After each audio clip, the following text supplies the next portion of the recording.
over to you, Purnima. And I'll just request you to please try to condense your talk to 10 minutes, please. Thank you. Thank you very much, Bindu, for the introduction. And 10 minutes would be difficult for a technical session, but okay. I'll just skip over some slides. So I'm Purnima, and I'll be giving preview of new features of an M2M Release 4. So next slide. So here we have highlights of new feature. As we can see that I have categorized all the features in 4 blocks. The first block is adding some form of intelligence to the common service layer. These have features set of action triggering, semantic reasoning, discovery-based operations, geoquery. And the second block is enhancing the 3GPP interworking capability of the common service layer. So it has primitive profile, end-to-end QoS session, network congestion monitoring. And the third block is adding management capabilities to the common service layer, like software campaigning, time management, service subscription management. And the last is for interworking with external technologies like OCF and Modbus. Next slide, please. So here I have mapped new features with their work item and the technical and their related technical specifications and technical reports. So like we have 53 work item for semantic support and the TR4 and 33 TR33 are the related TS and TR. So here the green indicates that the work item is completed, and while the yellow one indicates it's on track and it will be finished. It will be completed by TP51. Next slide, please. Next slide, please. So to understand the examples, here I have depicted common service entity. And common service entity is basically instantiation of common service functions which are required for the M2M environment. Common service functions like registration, discovery, security, and so on. So in this slide, for the new features, I have used the green color, like time management. And for the features which are enhanced, I've used a peach color, like application service layer management. CSF is enhanced by software campaigning. Discovery, CSF is enhanced by discovery-based operations, and security is enhanced by attribute-based access control policy. Semantics is enhanced by semantic reasoning, and so on. Next slide, please. And then we have application entity. So application entity is nothing. It just contains the application service logic. So it could be a water meter application or a building application or a temperature monitoring application. And this application entity could reside on a actuator AE, sensor AE, or a gateway, or a mobile, or a head-in. So in this presentation, I have used configurator AE, terms like configurator AE, monitoring controlling AE, IPE, interworking proxy entity. So the configurator AE represents which is creating some form of configurations at the CSE. And the monitoring controlling AE is sending some commands to control or monitor the field devices. And the interworking proxy entity is allowing integration of non-momentum system into one. Okay, next slide, please.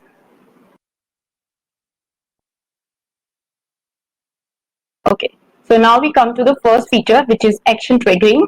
So the action triggering enables CSC to monitor and capture events on behalf of application and take action on it. So with action triggering, applications tasks such as processing, execution of requests are uploaded to CSC, and the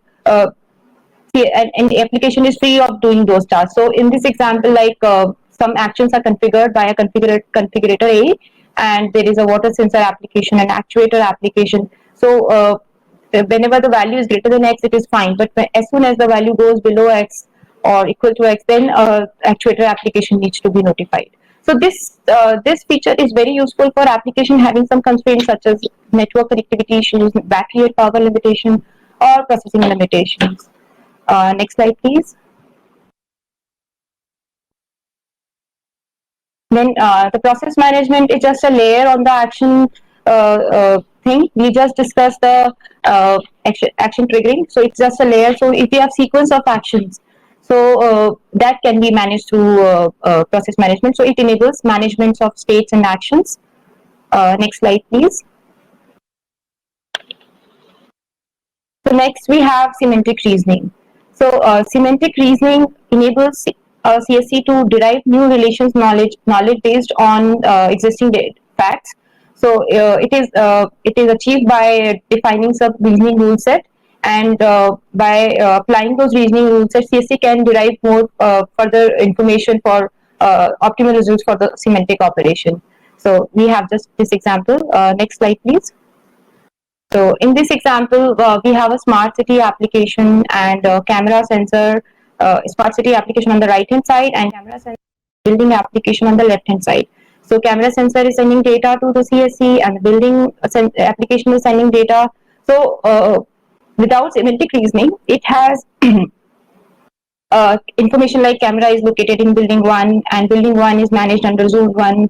But with reasoning rule, it can be derived that like if X is located in Y and Y is managed under Z, then X monitors room in Z. So it can be derived that the camera sensor monitors the room in zone 1. And as a result of this discovery and semantic reasoning, the CSC can return the camera belonging is monitoring rooms in zone 1. Next slide, please.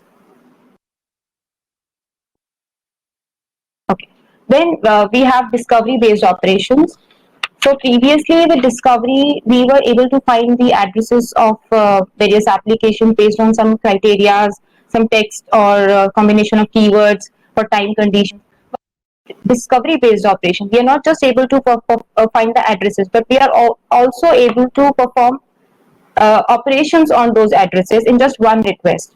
So that's the power of this. And yeah, instead of sending multiple requests, only one request is used to trigger the applications. Like in this, this application can discover all the devices with labeled room 1, and the room states can be switched to on with this feature. Okay, next slide, please. Okay. Then we have geo query feature. So it enables CSC to get the details of application sensors location wise. So it is achieved by supporting geometry objects such as point polygon to represent the geolocation of different devices.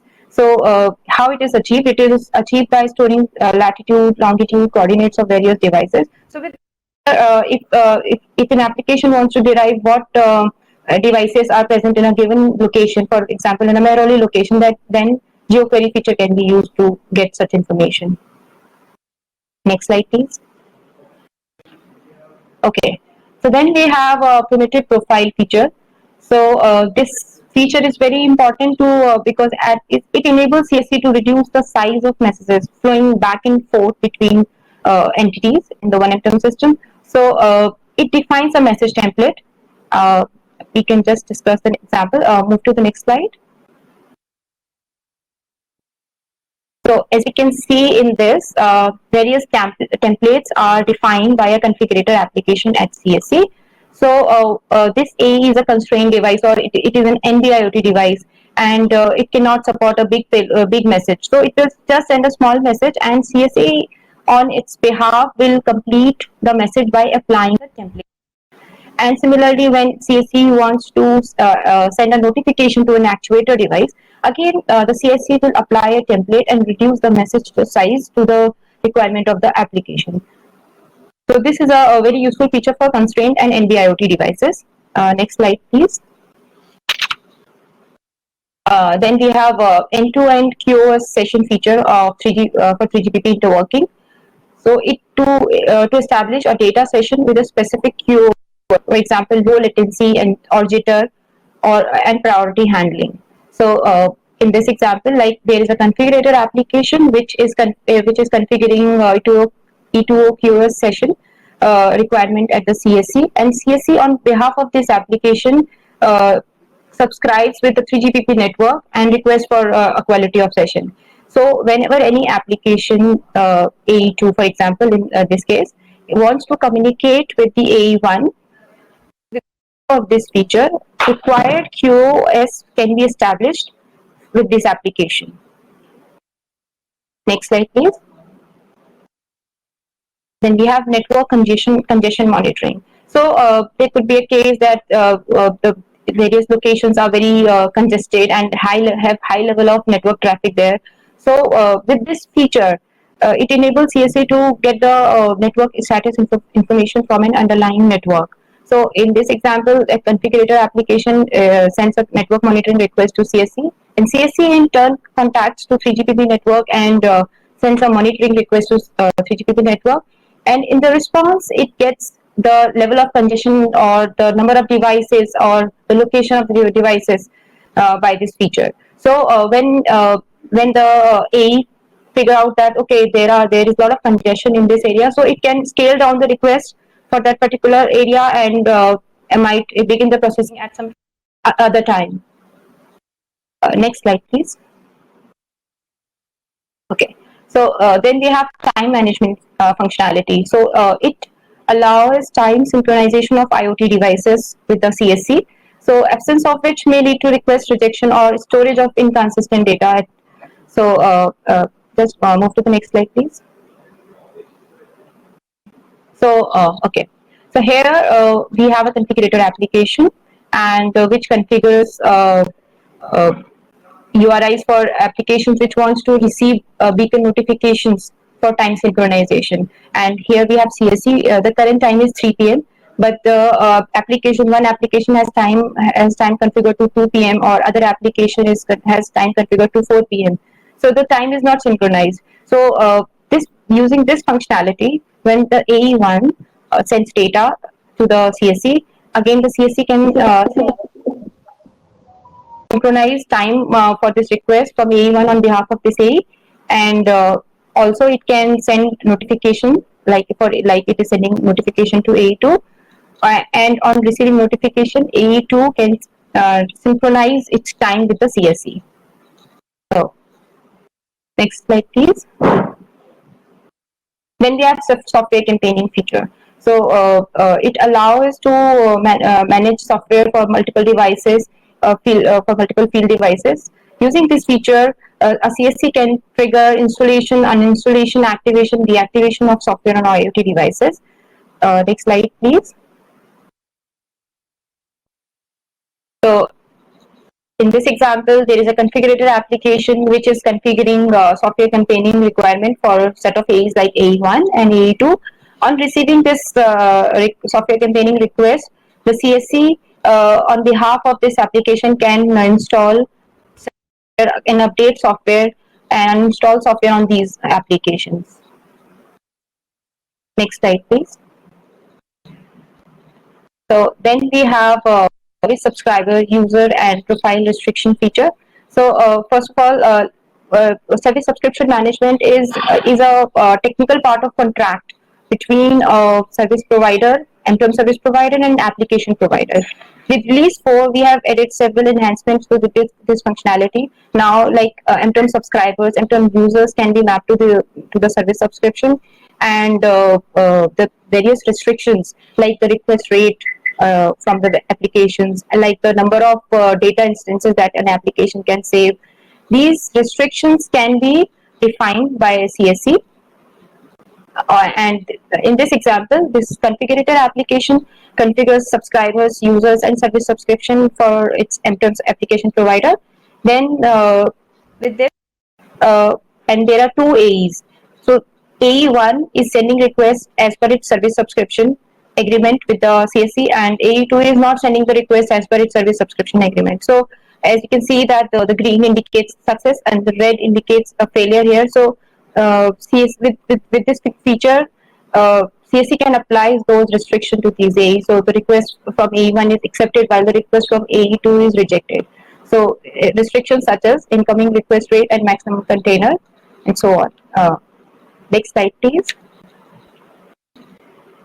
Then we have Modbus interworking. So this allows Modbus devices to interwork with one M2M system and represented as one M2M devices.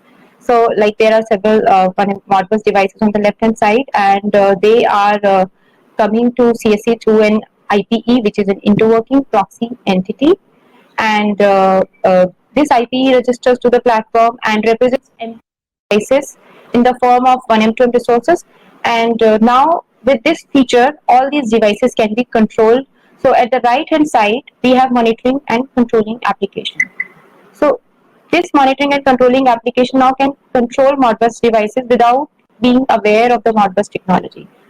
So this is a powerful capability as it is allowing monitoring application to be unaware of the external technology, other technologies, and it just has to understand the 1M2M request, and it will 1M2M CSC can on behalf of it can interface with the Modbus devices. Next slide, please. Then we have retargeting via resource mapping tools. So this feature allows retargeting of CRUD requests. So let's understand the need of this feature. So there are many existing technologies such as OCF, LWM, Smart Energy. So they have their own resource representation. So they would like that if any attributes of them is to be controlled, then the request should directly be sent to those devices instead of receiving a notification from the CSC. So you can move to the next slide, please. You can see that there is in the right hand side there is a configurator application which is defining resource mapping rules for these OCF devices. So like you can see that in the diagrams below. So if an OCF device, for example, light OCF device has attributes such as switch, brightness. So switch attribute of OCF device could be mapped to attribute 1 of resources on CSC. So whenever any request comes to update attribute 1, then the request will directly be retargeted the switch attribute of OCF device. So previously, without having this feature, we were sending notification for OCF devices, and OCF device needs to understand the notification message. But with this, you can directly send the on or off message to the end device. So this is it in this feature. So here we come to end of this presentation. I have just tried to quickly cover as many features as possible, but there are other features also. Thank you for listening, and thank you for your patience, everyone. Thank you. Thank you, Purnima, for giving, encapsulating, condensing your presentation